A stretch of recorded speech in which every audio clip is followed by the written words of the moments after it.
Welcome into Under the Hood with me, Jonathan Hood, right here on YouTube and wherever you get your podcasts. I am J-Hood. Thank you so much for being with us.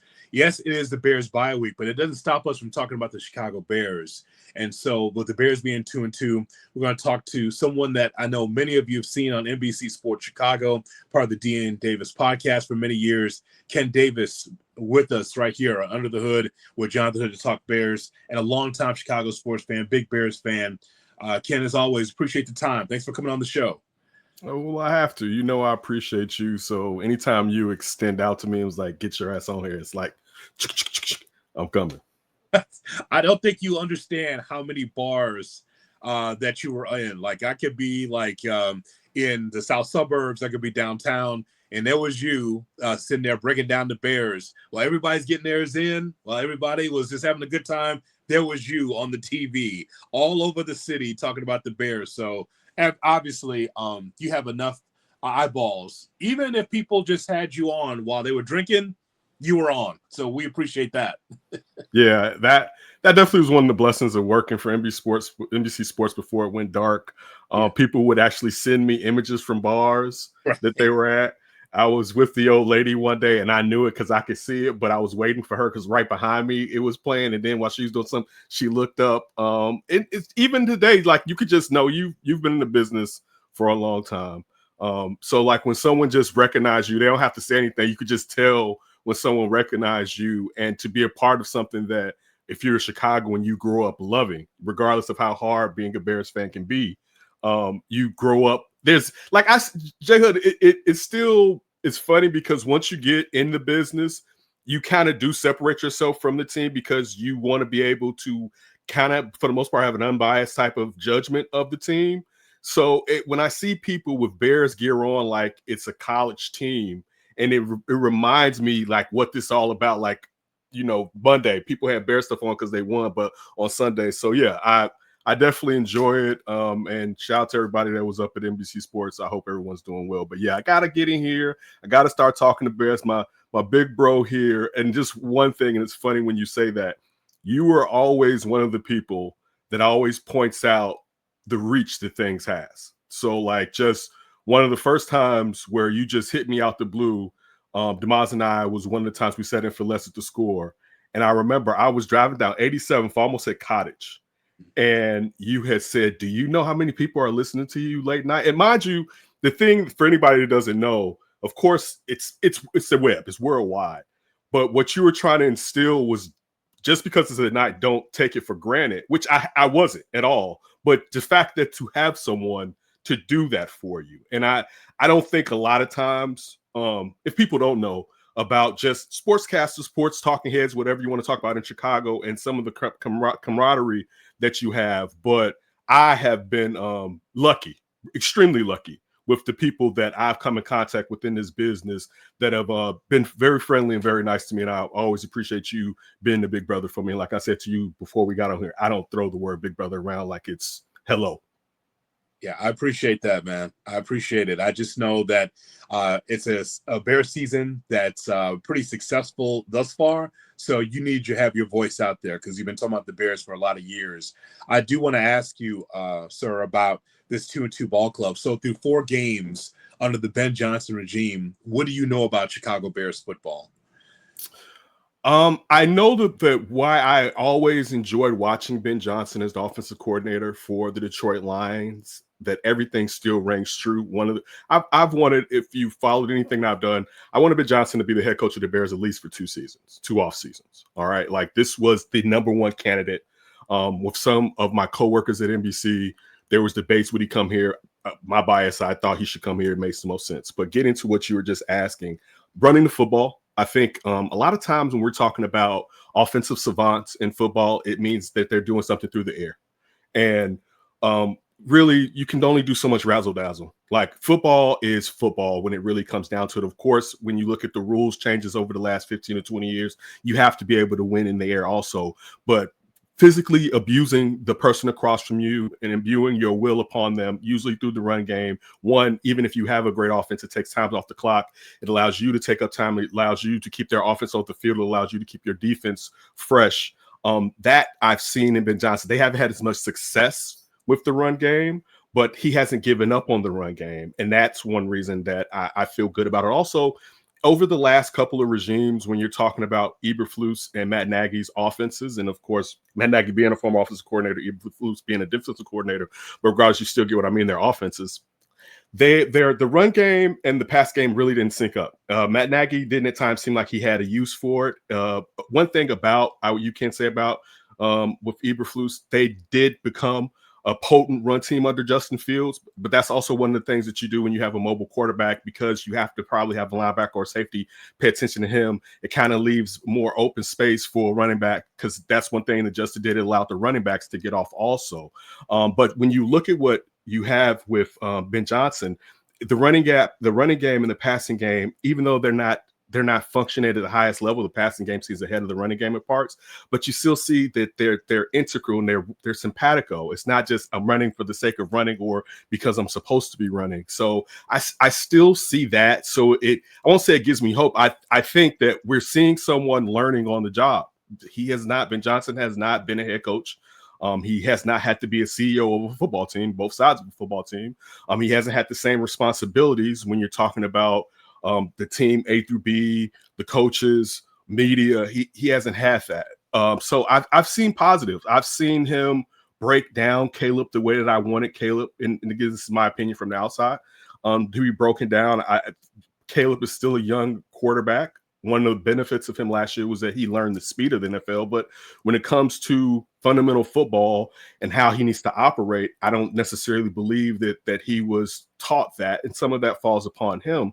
But I wanted a coach to be hard on him and not play games with him, because he's still young enough that you can break him down to build him up. So when it comes to the offensive side of the ball, I see everything in Ben Johnson that I want. I love, and I don't think people have talked about it as much, to see, because he does have trickery, to see the faux flea flicker I want the running game. But the thing when you watch Detroit was how they beat on people and how they got chunk plays either through the running game or passing game. Now, the Bears don't have the personnel. We know they don't have the offensive line. We know they don't have Amon-Ra St. Brown. So it's going to take time for them to look like that, if they end up looking like that, because personnel is essential with how you decide you want to go about your offensive scheme. Defensively, there have definitely been questions. I don't think that's as much as a Ben Johnson question. I think it's going to take more time, just like with offense, for Dennis Allen to really wrap his mind around the groceries that he has and the players that are on that side of the ball. But I think on both sides of the ball, but I think defensively we see, and there's been a lot of injuries, but we see a lot of the personnel issues that Ryan Poles has kind of forced on his team. And that's probably been my most, if anything goes good, that's probably still in the back of my mind. And, people will say I'm being a wet blanket, but whatever, I don't care. Oh, you know what? I'll tell you this. After doing this for such a long time, Ken, I've had a perspective, maybe an epiphany on previous Bears coaches versus this one. So we can look back at previous depth charts, like when Wanstead got here, or I can even go to like Lovie Smith and look at Lovie's success. And then after Lovie, we're talking about Dick Duran, other coaches, Mark Trestman, like that.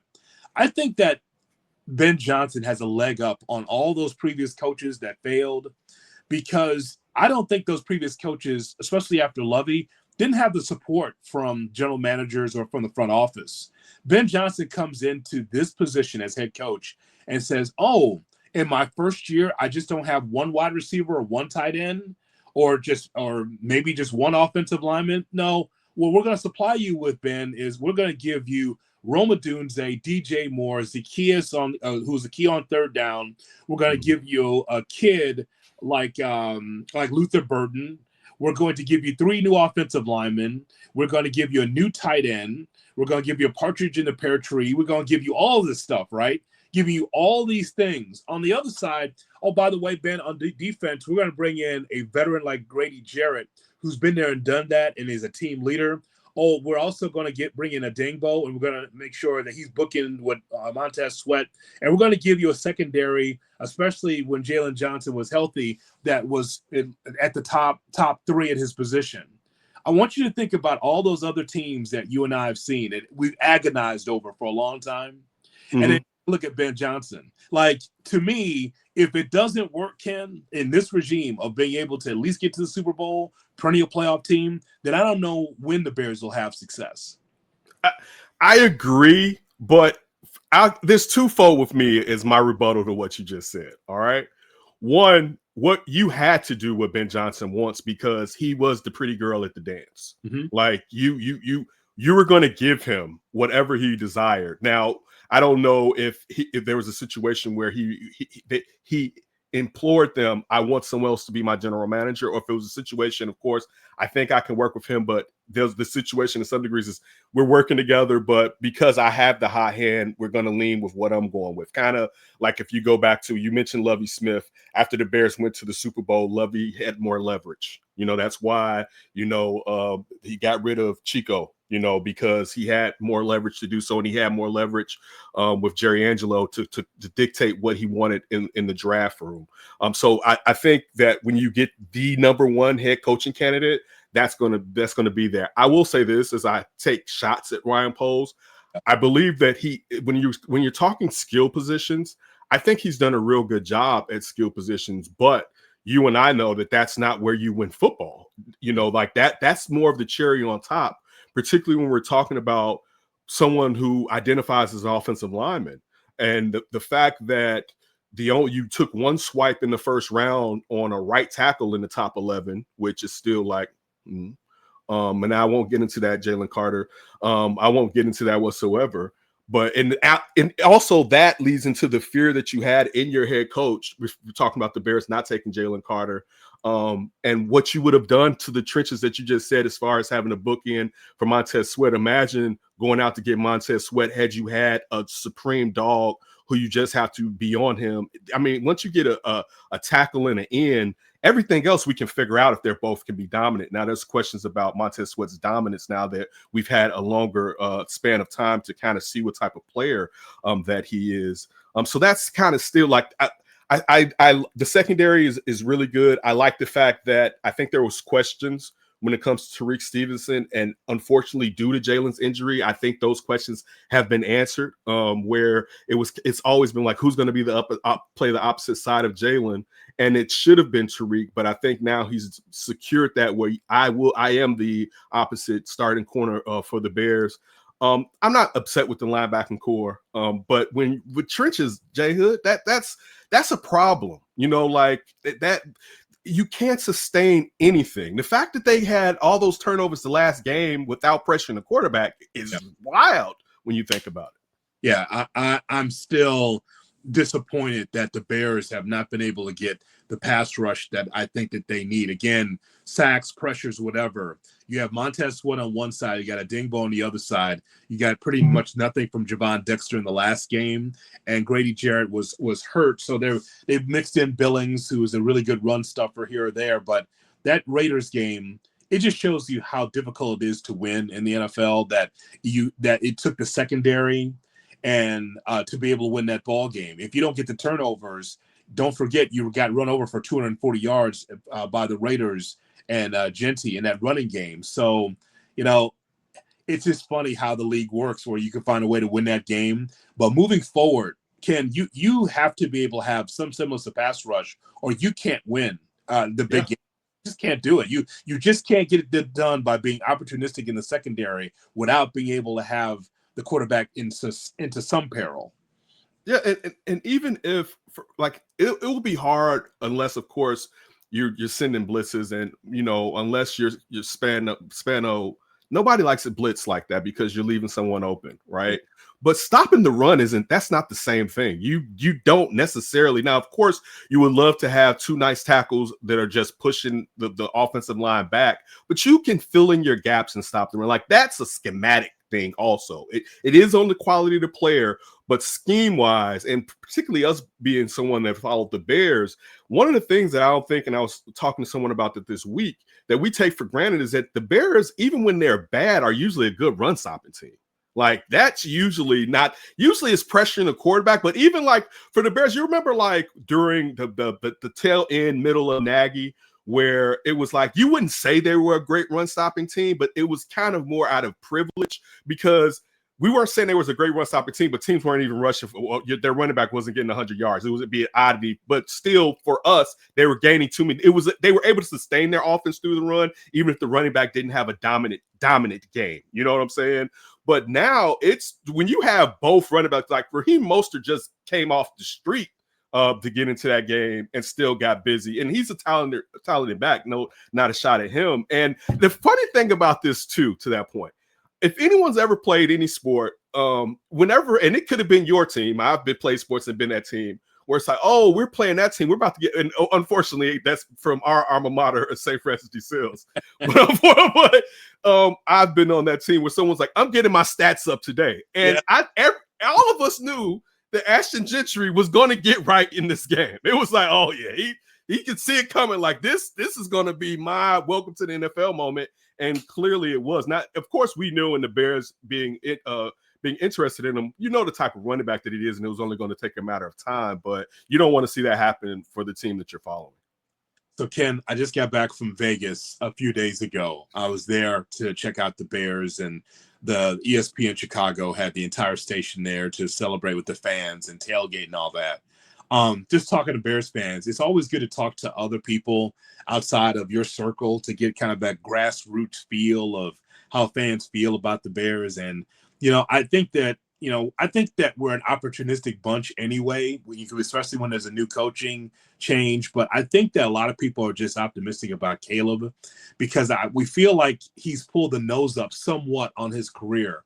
I'm never going to just fall into what the national media says. I read it, I hear it, but the point is, the only person that can judge Caleb Williams is me, because I'm the individual fan, right? I can compare Caleb to teams in the NFC, teams in the AFC, the entire NFL, and compare him to other quarterbacks, and then see how he's getting better as a quarterback. I want to get your thoughts on it, because I just think that he's a little bit more at ease. Offensive line helps. The running game would help if you have it. But I just think that Caleb is learning on the job. He's not a complete product yet. But I feel like he's a little bit more at ease so far through the first 4 games. Yeah, I think one, it's due to coaching. Mm-hmm. Like if you have a mentor, someone that can tell you, one, okay, slow down, but really give you the reasons why to slow down, and then you can see the benefit of why listening to this person helps you. Also, and take Ben Johnson out of it, it's his second year to go along with what we believe is a better coach, a head coach who is a former offensive coordinator that clearly you wanted. Like you wanted this guy to probably be the guy to make sure you're a legacy. I think a lot of times people think about that, like with sports teams. I won't just put it on Chicago teams. Well, why doesn't that player want to go here? Because you're entrusting someone with your legacy. And a lot of times you can end up in a bad place, but be an extremely talented player. And your legacy is, I don't want to say it's trash, but it doesn't stand the same light as someone else's legacy that perhaps was in a functioning organization. Nationally, to what you just said, I don't care what people say about Caleb. Even locally, the people that worry about his fingernails, I don't care about that. That's not my concern whatsoever. Winning football games, him, and I like the fact that you say he pulled the nose up as far as the tailspin. If the Bears figuratively are playing, I can see that. You see the pace. But also, and this is one thing, and I'm not trying to start the Civil War back up because I'm always going to root for Justin Fields or whatever. But one of the issues, let's not forget, was that even if you were a Justin fan, was fourth quarters. And regardless of what you have to say about talent on the field, talent around the quarterback, you still need your quarterback to be able to pull it out in the fourth quarter. And we've seen that Caleb still has that it from Oklahoma and USC, and I'll be honest with you, I take it for granted now. Because I was a person that wanted them to draft him, even though I will always say this, I was not out on Jaden Daniels like that. I think he should have been studied. A lot of times on the show, I would ask national people and scouts about Daniels as far as what their thoughts were for him. And a lot of them were fond of him because I didn't think it was just clear cut. I did have Caleb slightly ahead of him, but it was not a schism, but by no means in between the two. But I like what I'm seeing. He can get better. There's still a lot of goofy goofy things. I wanted to swear right there. Like, I know you must, like, a pet peeve of any sports fan, a football fan, is a quarterback behind the line of scrimmage running out of bounds with the ball in his hands. Like that, you've broken the tackle box, get rid of the freaking ball. You know what I'm saying? Like, and stuff like that. The time where he was running out of the box and he was stumbling and he just threw it like, and I hope this is youth with him. I hope this isn't a habit where this is kind of who he is, where when he frets, he has brain cramps. I hope that these are things that he can grow out of. We'll have to see. Like, I can't say that I can look into the looking glass and know exactly what Caleb's career will be, but I think when you look at the Bears' schedule or the Bears' record, you have to give props because, as you said, he is one of the main reasons they're 2-2 right now on a team that has a lot of questions when we're talking about the trenches, as we just alluded to a minute ago. You know, it's funny, Ken, about young people, and once upon a time, you and I were young people, and we all want to dunk like Jordan. Or many of us want to be like Kobe or want to, whatever it was, we try to emulate what we saw on the field. And so when I see Caleb Williams, and I think, you know, as a young person, he looks at Patrick Mahomes because he's at the apex of his career. And he's like, man, and a lot of young quarterbacks like this, like, man, if I just run 10 yards behind the line of scrimmage and run side to side, I can get the ball down the field for the first down too. And so we saw some of that from USC. And you realize when you get in the NFL, you know this better than anybody. When you get to the NFL, man, those defenses are trying to cook. They're trying to eat you, right? You don't have any more than 2.5 seconds to get that ball out. But except for Lamar Jackson and Patrick Mahomes and a little bit of Josh Allen, those guys can get away with it because they got an offensive line and they know how to run around. But even Caleb Williams has to get that out of him because he did that same stuff at USC. I saw one play against the Raiders, because I know you watched the game like I did, where he kind of regressed back to his USC days of trying to hold the ball too long or trying to go backwards.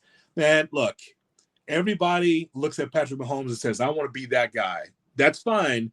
You can be Patrick Mahomes for his success, for his business acumen, all that, but his quarterback play, he's one of one. So you need to be able to get the ball out quickly.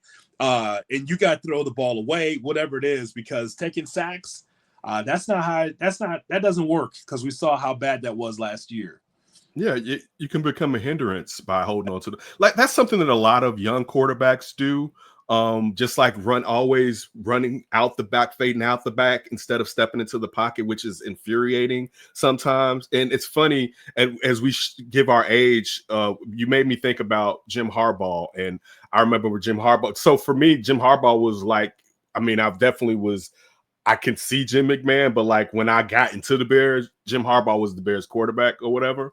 And I remember him just saying that he wanted to be Steve Young. And if anybody knows in the early 90s what Steve Young started to do when he got to San Francisco under Coach Walsh, he wanted to be that. But then when he got to Indianapolis, he became himself, you know. So here he was looked at as a bust coming out of Michigan, how he was drafted. But he figured he couldn't be, as you were talking about, Patrick Mahomes to Caleb Williams, and Caleb having to realize that Patrick is a one-on-one, the same as Steve Young at that time was, particularly when we're talking about mobile quarterbacks too, a one-of-one.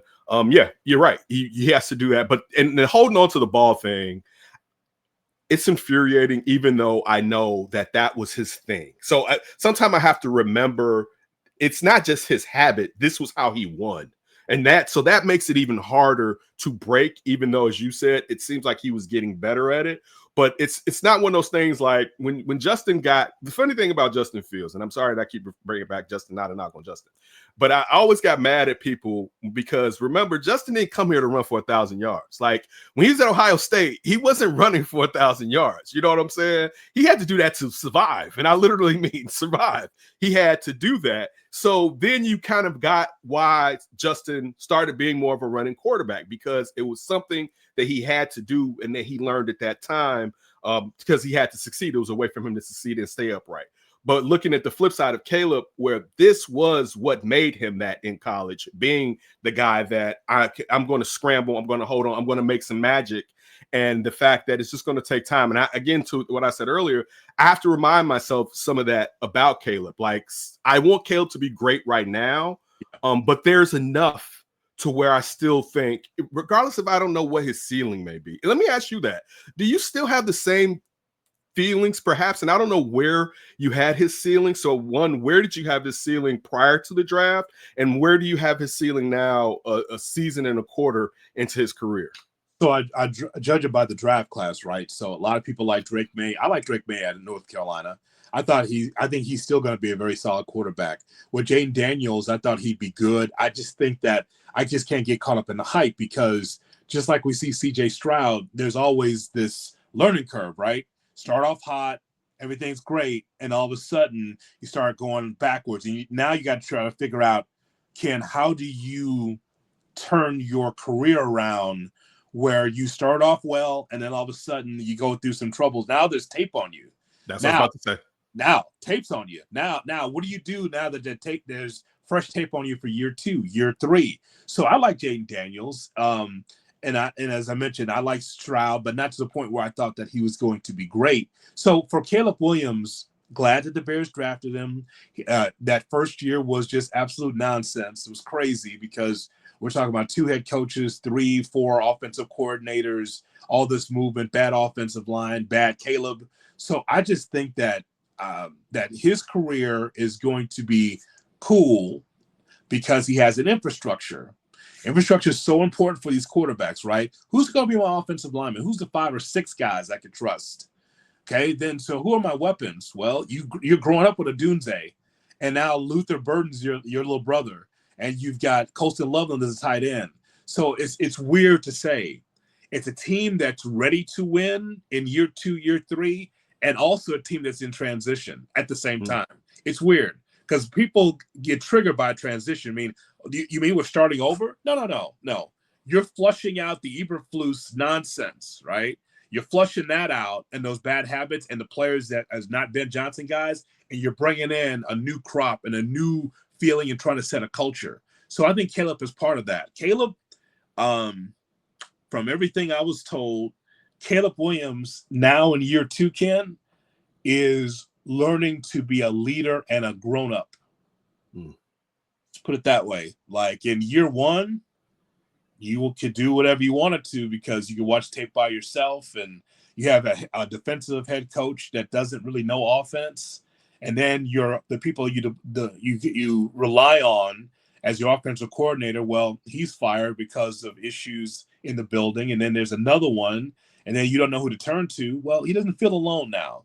And he has to realize, like, you can't point the finger at anybody else. Now it's on you. So for a dude that liked to kick it, a dude that loved the idea that he could, take the city by the tail, now he realizes that he's got to go to work every day. It's got to be first one in, last one out. And I don't think that was the case last year. So things have changed.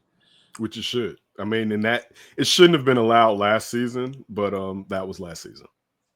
Yeah, I see. So that's why I was very careful of not revealing everything, but revealed some things to make you think I revealed everything. That's what I just did right there. It's like, hey, I ain't gonna talk about that man's business, but I'm just telling you, like, you need to get to work if you really want to take this seriously. So right. I think he's doing that this year. Just put it that way. Okay. I hear you full clear. Yes. Sometimes you come to a city and you start loving everything about the city, the nightlife and everything else. And, the playbook can be to the side. Now the playbook is flat. So yeah, I can understand that. And I haven't lived at that level, but we've all, as you said, we're young men at some point in our lives. So there's that. Lastly, I do want to ask you about going back to the belly of the beast, going back to Washington as the Bears take on the Commanders right here after the bye.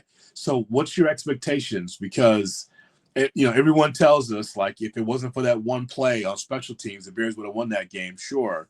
But now how can they solidify that victory? That way there are no mistakes. How is this a better ball club and more focused on the road to beat Washington? On paper, it's a better ball club. I don't think they're cohesive yet. So this isn't on the coaches or players. This is just time, to be honest with you. Now, I don't know once they become cohesive, the ranking or the grade that they'll be, But I think and I said this earlier, it's going to take a minute for Dennis Allen to see his defense against several different offenses before he actually knows what's best. Go along with you have one of your best, if not your best linebacker out, your best defensive player in Jalen Johnson is out, your best nickel, right, who was basically like that. Like, we don't even talk about how important that is in this NFL where you're in nickel majority of the damn time. You know, like Kyler Gordon is what, a top 5 nickel in the NFL? Like, and now he's been out. So now everything in your pass defense is discombobulated with a coach who leaves his defensive backs on an island. So that I have to see it. I'll say this,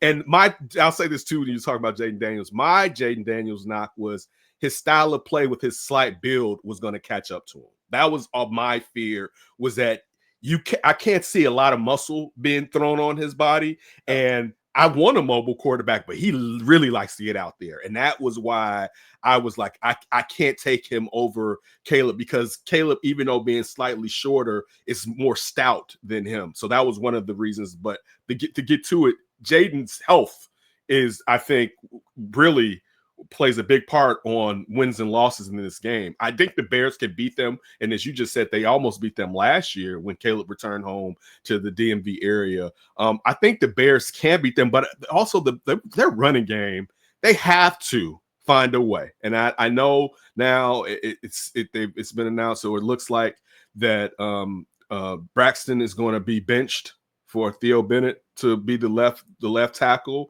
We'll see with the health of Darnell Wright, how it's going to come, what's going to happen with Ozzie. We haven't really seen. And one of the things I think a lot this year, I know you had to think this, we thought center guard was going to be nice this year, which that when you're talking about pass protection, I was talking about stepping up in the pocket, but when you talk about running the ball, and we're talking about, off guard and all of that. And there was always going to be a question with Jackson as far as where you getting the Rams version of him or the Detroit version of him. But so I kind of get that, but guard center, that's where it's particularly the run game that has to click, because that's going to hurt Caleb. Like all the stuff that we just talked about as far as the bad habits that Caleb is trying to break, he's going to have to revert back to them at times if they don't have a successful run game, because his passing will be the only thing, and his running, which means he'll still have to hold on the ball, will be the only thing he can do to give them a chance to succeed. I say the Bears are going to win, to get to the answer of your question.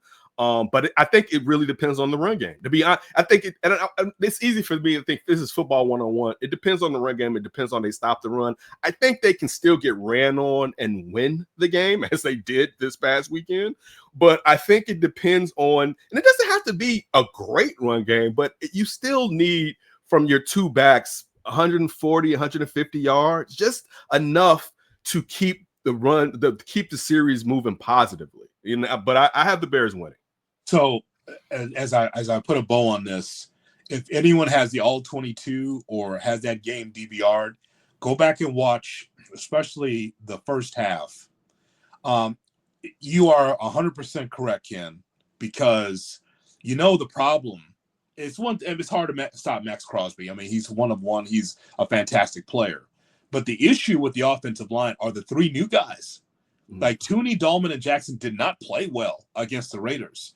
And what's funny about that is in the second half, it wasn't like it was all pro kind of play, but Ozzie Trapillo and Benedict did a nice job of slowing down Max Crosby. It wasn't like he was tired. He should have been after all the stuff he did in the first half, batting the ball down, getting the INT, all that.